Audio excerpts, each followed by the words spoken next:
Sanvanani Timilang, good evening and welcome to the Wednesday edition of the Private Property Podcast. I'm your host, Uzamantungwa Kumalo. It's episode 288 of the only daily property talk show in South Africa. And if you're joining us for the first time, where have you been?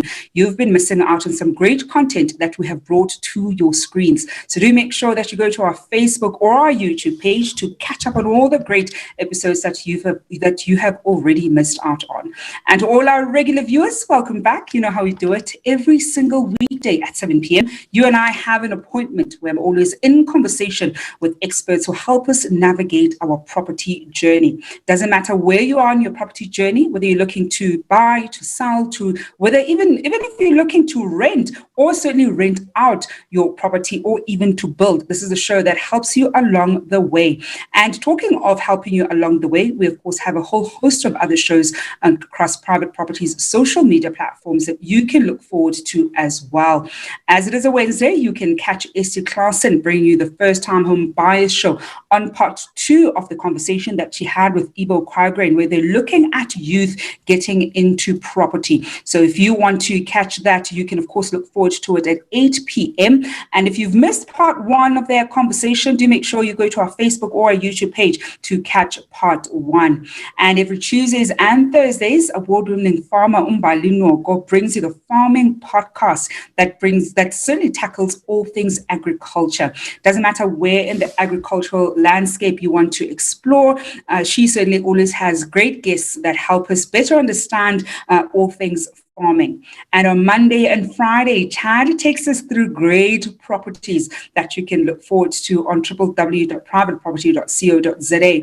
And of course, one of the great things about the way that Chad even does some of the tours of these houses, that you really get a great insight into what goes into great real estate.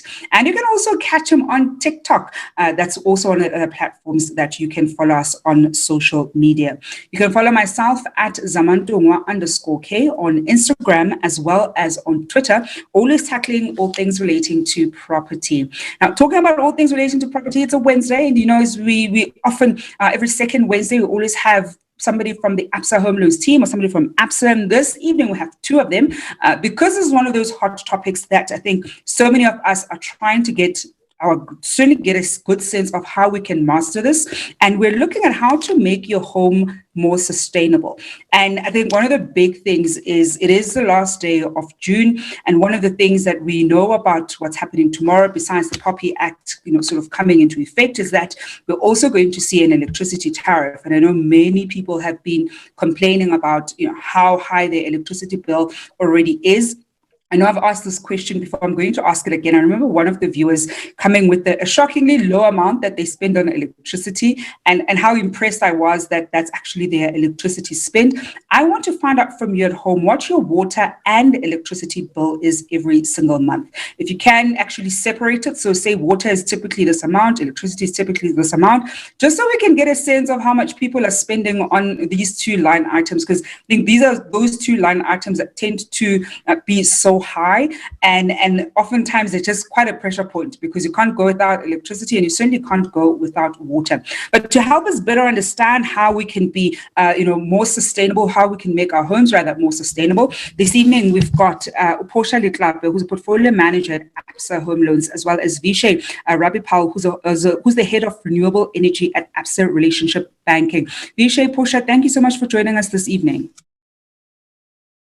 Thank you, Zama. And Vishay, I want to start with you. Tomorrow it's the 1st of July. Many things are happening tomorrow. I think there's actually just so much activity tomorrow as it's Thursday. Not only are we going to see, electricity prices, electricity tariff going higher, POPI Act is coming into effect. I saw today the Constitutional Court also announced that they've got a really important ruling, that the judgment that they're going to announcing tomorrow. So there's going to be quite a lot of spiti in South Africa tomorrow. And I'm sure the news cycle is going to be reflective of the activities of the day. Perhaps take us through, what the 1st of July, certainly tomorrow, means for homeowners, especially when it comes to this electricity increase. Yeah, so I'm not sure many of our homeowners freezing the time so that 1st of July doesn't come as soon as it is, which is tomorrow. So essentially, Zama, the National Energy Regulator of South Africa, which is NERSA, recently approved Eskom's tariff increases. And this increase was 15.06%, which came into effect as of the 1st of April this year. So what does this mean? I mean, as of tomorrow, like we say, the 1st of July, municipalities will publish their tariff increases to their residents and what those tariff increases will be. And, although these increases will vary from municipality to municipality, for those that are supplied by municipalities, one would need to budget at least 15% more on their electricity bill. We've also seen municipalities such as the city of Johannesburg announcing further increases on water tariffs, that being close to 6.8%, and the same would reciprocate in terms of sanitation, which is another 6.8%. So essentially, you're looking at about 13.6% just on water alone. The bad news is that, Eskom still needs higher tariff increases, and therefore the cost of maintaining our households will certainly increase, putting a strain on the already cash-strapped consumer. So Zama, we know that, now is the time, and if we haven't started, to find ways to reduce our energy and water consumption and to reduce the impact that these increases will have on households. Mm-hmm. And I want to actually hear from viewers at home how they're trying to cut down those costs, because I think this is one of those things that we've all been slowly seeing creeping in. And I think with many of us working from home, we've probably also just noticed the bill going slightly higher because of you're spending all that time at home. You're probably cooking more. You're certainly, making food at home, and all kinds of, your utility consumption is essentially gone higher while in your house. I want to find out from you at home, what kind of, tips and tricks have you kind of put into place in your household to try and get a hold over the rising cost of living in a property, particularly when it comes to water and electricity. Now, Portia, when we look at the picture that Vishay has just painted, it's actually such a terrifying one, because I'm sure many homeowners are thinking, oh my God, I've seen obviously the prices going higher. I think what does this mean for a customer who essentially, seeing that their home loan expenses and the cost of having this home keeps increasing, and they feel as though they don't quite have a grip over what they can do to manage it? Absolutely, Zama, and thank you for having us. Good evening, everyone. It's always great to be talking to the private property family. It is a tough time, I think, for all of us, Zama. And, I think the positives that we've seen over the last couple of months is that we saw the reduction of interest rates over the past 18 months or so. So that actually helped us with, that extra money in your pocket. So customers had that extra money in terms of interest rate savings. And what we've seen is that customers ended up paying more on their home loans. So what that meant is that some customers were looking forward to paying their home loans sooner, or keeping it in their prepaid, what we call a flexi reserve in Absa terms, and saving it for rainy days. So now with this tariff increases coming, it obviously means that there's increased pressure now from a finance perspective on the various households, right? And now with COVID, you spoke about it now. COVID has made us all stay at home, working from home, attending online classes. And what it has also done is that it has actually increased our energy consumption. Because when you stay at home, you have to cook breakfast, lunch, dinner, the whole day. Your devices are on, you use your Wi-Fi, etc. So that's an added pressure as well on consumers. So certainly, I think, I agree with Vishay that this is a time for us as homeowners to start thinking of more innovative ways to reduce our energy and water consumption. And Portia, staying with the point of coming up with innovative ways of reducing our consumption costs, what are some of those ways that we can already start doing as early as tonight, really, in our respective homes? Yeah, and Zama, thanks for that. I think it's really about behavioral change, right? We really have to start thinking. You spoke about it off air to say we need to start being conscious about what we do as consumers. So if you want to start, and I'm talking really the simple things one can start doing to reduce the energy and water consumption. You can start by just replacing the light bulbs in your home. Replace the light bulbs with LED lights that actually can reduce water energy consumption in your home. If you have, for instance, an electricity geyser, consider replacing that with a solar geyser. Your electricity geyser actually consumes or uses up at least 40% of your energy usage in a month. So that on its own will be a very big saving. Think about eco-friendly appliances. So, when you go to buy your appliances at the shops, look for those ones with the green sticker, because those tend to be more energy efficient. From a heating perspective as well, look at alternatives. Don't use an electric heater. Go for a gas heater if you can. Don't switch on all the bars on your electric heater if that's what you're using. Switch on one bar. Opt for using blankets when you want to stay warm. And then from a water consumption, Zama, we always don't look out for leaking taps in our homes. We don't pay attention to that. A leaking tap can actually consume waste about 30 liters of water. Just that drip that goes on the whole day or the whole night.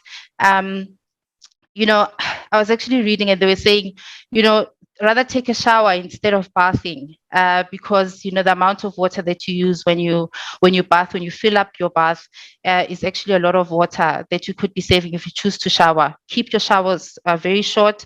And one of the innovative things that people are starting to consider now, Zama, is to use grey water. By grey water, we mean the water that comes from your sink, from your washing machine, from your dishwasher, is then diverted to, let's say, your garden. You water your garden with that water, but make sure that water has been treated. So don't just pour water outside of the sink into your garden, because the detergents could be harmful to your plants. So ideally get someone who is equipped to help you do that transfer of grey water into your garden. High level, those are the things that one could consider to start doing from an energy and water saving perspective.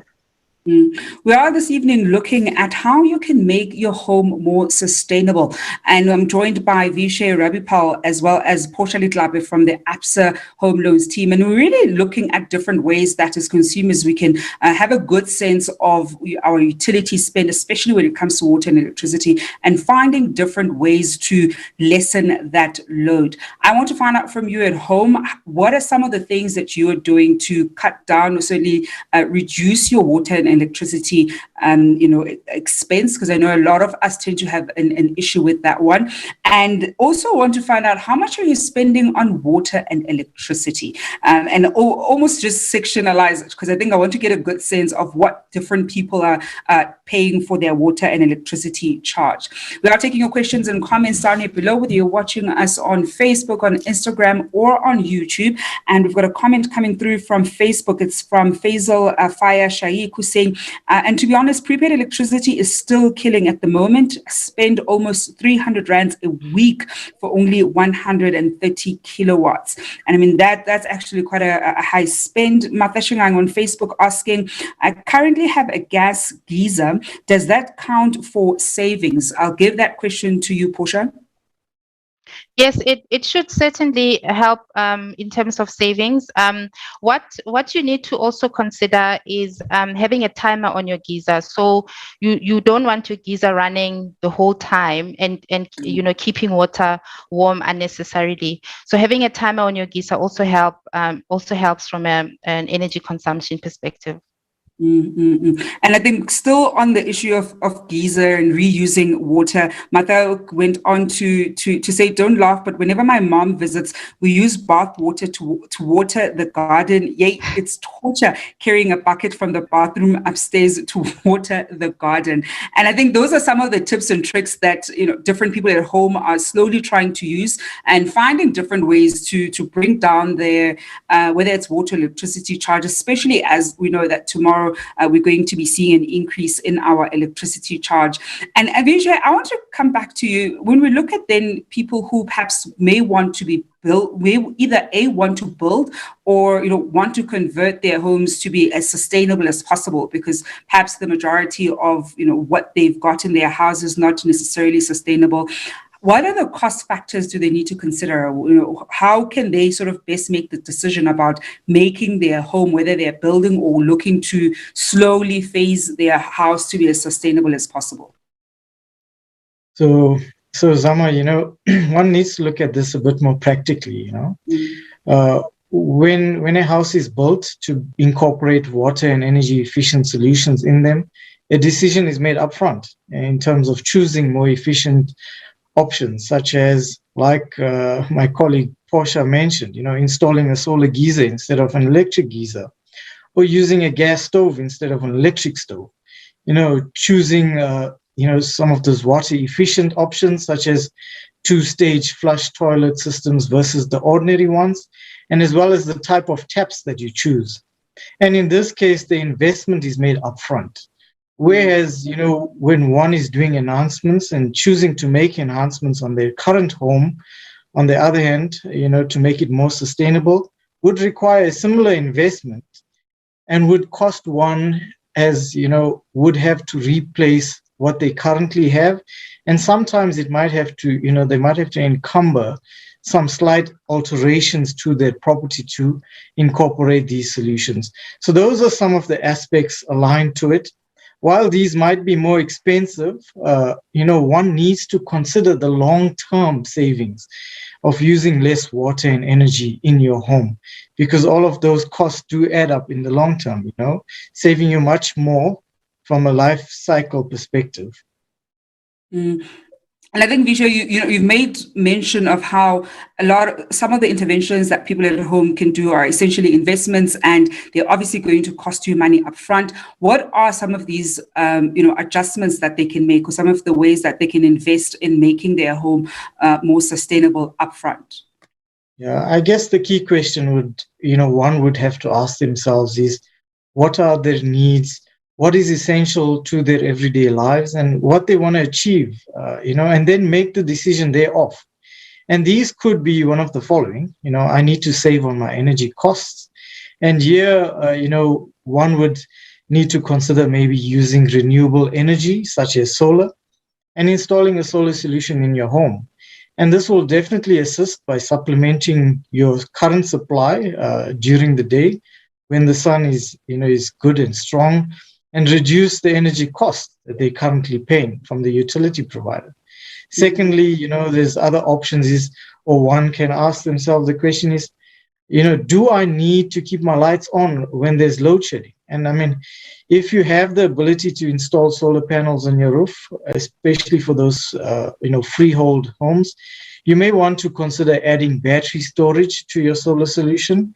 And this would mean, that your solar energy will be stored in batteries to use when there is load shedding. And if you live in a sectional title, although, one might say I can't install solar, you may consider battery backup solutions or uninterrupted power supply systems, which will allow you to store that energy. But in this case, that energy that comes from the grid, and then use it when there's load shedding. And I mean, ultimately, one would want to go off grid, and that's the ultimate, apart from all the other changes that you would want to make, going off the grid to become totally independent. I mean, this would require more enhancements to your home. Installing only a solar solution may not be sufficient enough. I mean, you would need to consider other alternatives, such as the solar geyser or the gas stove or gas heaters, etc.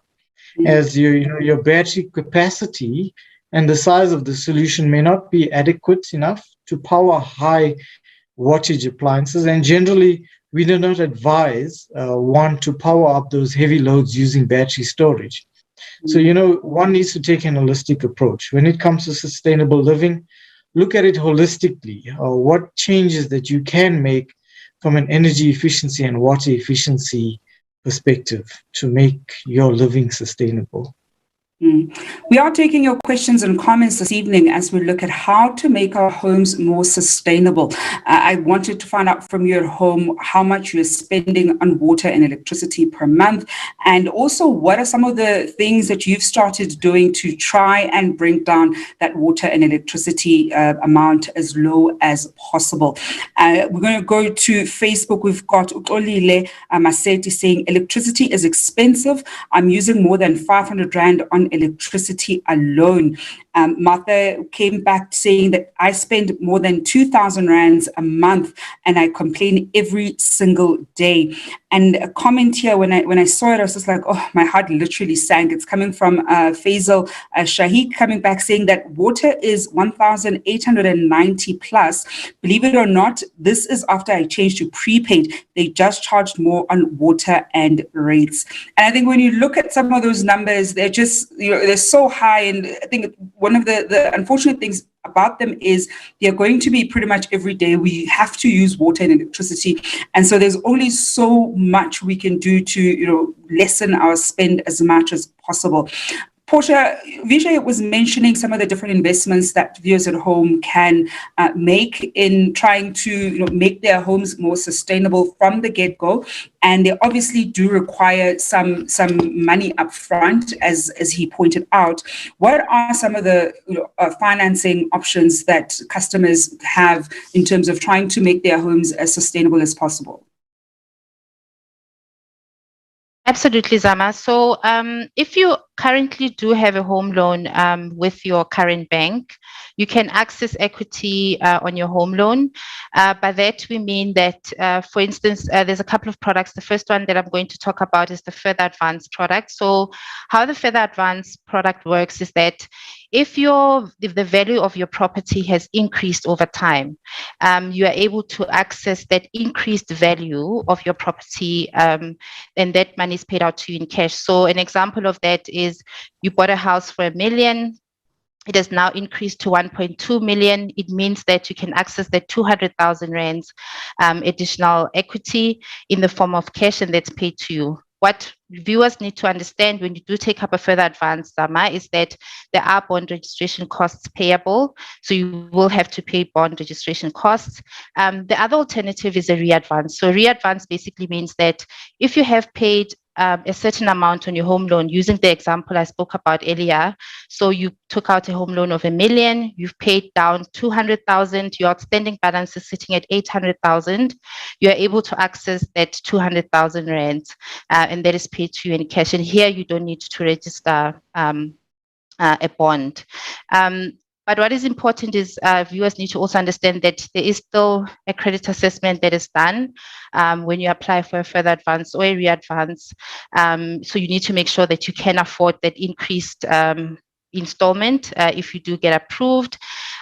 So we spoke earlier about customers that have been paying more onto their home loan, which is a flexi reserve. So customers are actually able to withdraw the prepaid funds from their home loan if it is made available to you. And then one of the things that I want to talk about as well, Zaba, is that if you have a home loan with another bank and you want to switch to another bank, possibly you're looking at maybe reduced interest rates, etc., you are able to also ask the bank to which you're switching to give you access to equity. So if your outstanding balance is sitting at 800,000, and you can say to the bank, I want to get that additional 200,000 that's available as equity on my home loan. So we switch your home loan to us and we pay you the difference in cash. Those are some of the options available. But obviously, if you don't have a home loan, you could consider other options such as using a personal loan if you would like to, or a credit card. And we should also talk about saving, right? So customers could also start thinking about saving towards such investments if they don't require them immediately. And I think when we look at some of the interventions that customers at home, or even just any viewer really is able to already start putting into place, I think about the one that you mentioned earlier around LED light bulbs. And I made a note of it because I actually don't like LED light bulbs. And every time we talk about this as a potential cost-cutting measure, I always point this out. I don't like the way the light from an LED light is like. And as much as I know it saves money, it's slightly more expensive to buy an LED light. And the ones that I've now put in this house they're those where they almost have an extra 2 hours of, I'll say, battery power when load shedding essentially goes off. So when load shedding goes goes off, the lights still work, and they work for about 2, sometimes they can stretch up to 3 hours, and then electricity comes back and it's sort of back to its normal brightness. So it's almost as though it's got a battery, I'll say, installed in it that gets powered up when there actually is electricity, and then obviously use it per normal. It's great, especially in the era of us having constant power outages, but the light and the quality of the light that one would get from LED lights. I'm very pedantic about lighting, so a part of me is always just hacked that that's one of the ways to be slightly more sustainable, because they do last for quite a long time. And it's unfortunate because part of me wishes they could just look better in as far as, the brightness factor. Now, Portia, when we then look at, I think, final tips for viewers at home, especially those who have bigger families, because I think one of the things is there's almost a cohort of the people who are living, by themselves, or perhaps it's you and your partner. And then there's, of course, bigger families where the consumption costs are probably just fundamentally higher than slightly smaller homes. What can they do, especially because they're bigger, so their bill also is higher? I can imagine that when you're already just by yourself, or you live with your partner, or a housemate, you're already feeling that pinch. But the moment there are also kids in the picture, who may, for example, now during winter want to turn on lights all the time or have the heater on or whatever the case is, what can slightly bigger families do to try and not only be conscious of their consumption, but also, of course, try to keep it as low as possible?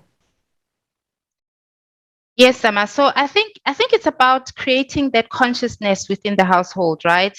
You spoke about keeping the lights on, and I think what we tend to do is when it starts getting dark, we switch on all the lights in the house, even in the rooms that we don't need to have lights on.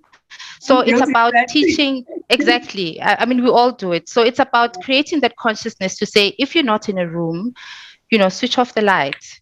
We don't have to keep the air conditioners on across the house. Let's only keep the air conditioner on in the room that we are all sitting in. I think it's about just making sure that everyone is aware. And, one of the things that one can also look at doing is look out for appliances that you don't need to stay on. We always keep so many appliances plugged on that we actually don't even use throughout the day. So switch off appliances that you don't need to be using. What other customers are considering to do is also insulating their ceiling. So what that does is that it sort of traps the heating inside between the roof and the ceiling. So when it's summer, your house is cooler, so you don't need to have your air conditioner on. Or when it's winter, your house is warmer, therefore you don't have to keep your air conditioner on to heat your house. So it's really about creating understanding across the different family members, even the little ones. They need to know you leave a room, you switch off the lights. Simple things like that. Yeah. And Vishay, from your side, any last tips for our viewers at home and how they can make their homes more sustainable? Yeah, from my side, I've also got a little one, so I know how they are, especially when it comes to the bathing times, running the shower longer than actually that is required. But I think the simple one, which can be a bit of a fun one as well when you got larger families, is creating a small game as such to compare what you basically spending on electricity on a monthly basis and making it fun. If you save, let's say, for instance, if I save 300 Rand, we can then split it up between each one of the members. So it encourages them to take those few steps. Unfortunately, we have to have that carrot and the stick scenario. But those are things, with time, it then becomes a normal, behavior for them. And so that's just a tip that I can, if I had to share with you and the viewers, make it fun. And yeah, you definitely will save on your cost as well. And that's a great place to leave it at. Making your home more sustainable fun, because you also don't want it to feel like a chore that you constantly have to be on top of. Portia, Vishay, thank you so much for joining us this evening. It's always such a pleasure to have both of you on. Thank you so much, Sama. Thank you for having us. Much appreciated.